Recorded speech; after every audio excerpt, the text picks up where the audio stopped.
నేనైతే record corrections ఉన్నాయనేసి కాలేజ్‌కైతే ఎళ్తున్నాను. ఇంక రాజంపేటకొచ్చేపాటికి ఏందో మొత్తం అందరూ జెండాలు పట్టుకొని పార్టీ జెండాలన్నీ పట్టుకొని నడుచుకుంటూ పోతున్నారు. ఎందుకనేది నాకైతే తెలీదు. ఇక్కడైతే ట్రాఫిక్ జామ్ అయిపోయింది. ఇంక సర్లే అనేసి నిదానంగా పోతున్నాం మేము.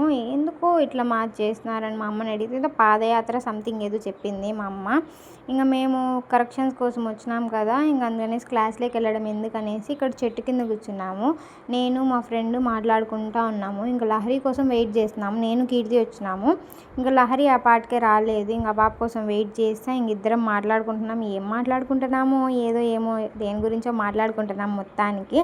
ఇక్కడ కీర్తిని వీడియో తీస్తా ఉంటే వద్దు అనేసి పక్కకి వెళ్ళిపోతా ఉంది. ఎందుకో తెలియదు. ఈ పిల్ల కూడా మారిపోయింది. వీడియో తీయొద్దు అంటా ఉంది. మొత్తానికి అయితే లహరి వచ్చిందనేసి మేమైతే కరెక్షన్స్కి వెళ్ళిపోయినాము. కరెక్షన్స్కి వెళ్ళిపోయి మళ్ళీ రిటర్న్ అయిపోయి మాకు మొత్తానికైతే కరెక్షన్ చేసినాడు మా సార్, హెచ్ఓడి సారు. అంటే సైన్ కోసం వెళ్ళాము, కరెక్షన్ కాదు. చేపించేసుకొనేసి మళ్ళీ రిటర్న్ అవుతా ఉంటే ఇక్కడ షర్బత్ ఉందనేసి తాగుదామనేసి ఆగినాము. నేనైతే స్కూటీ మీదనే కూర్చున్నా. కీర్తినే పోయి తెచ్చింది. అట్లా తాగేసి మళ్ళీ నేనైతే రాజంపేటకైతే వచ్చిన. అంటే మళ్ళీ మధ్యలో చాలా ప్లేసులకి వెళ్ళాము. అంటే కీర్తి వాళ్ళ ఇంటి నుంచి ఫోన్ వచ్చింది ఏమో కావాలి అనేసి. అందుకనేసి అపోలోలోకి వెళ్తే మంచిగా ఏసీ వేసున్నారు. చల్లగా ఉంది. బయట మేము ఎండకుండి లోపల వచ్చేపాటి చల్లగా ఉంది. ఆ తర్వాత ఆ పనులన్నీ చూసుకొనేసి మళ్ళీ నేను ఇక్కడ వచ్చేపాటికి బస్సు ఉండింది. ఆ బస్సు ఎక్కిన.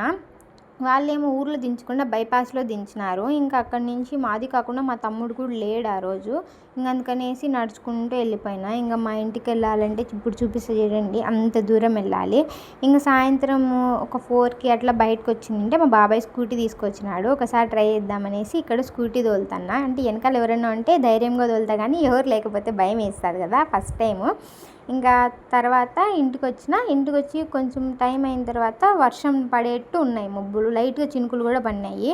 మా చెల్లెల దగ్గర మా మమ్మీ డ్యాన్స్ వేపియాలా అనేసి ఈ కష్టాలన్నీ. మా చెల్లెలకు డ్యాన్స్ కోసం నా కష్టాలు చూడండి. వెనకాల పిల్లలు చూస్తున్నారనేసి అడ్డు పెడుతుంది. మా చెల్లెలు తెలివి తెల్లారినట్టే ఉంది. వానలో చెట్లకు నీళ్ళు పోస్తుంది.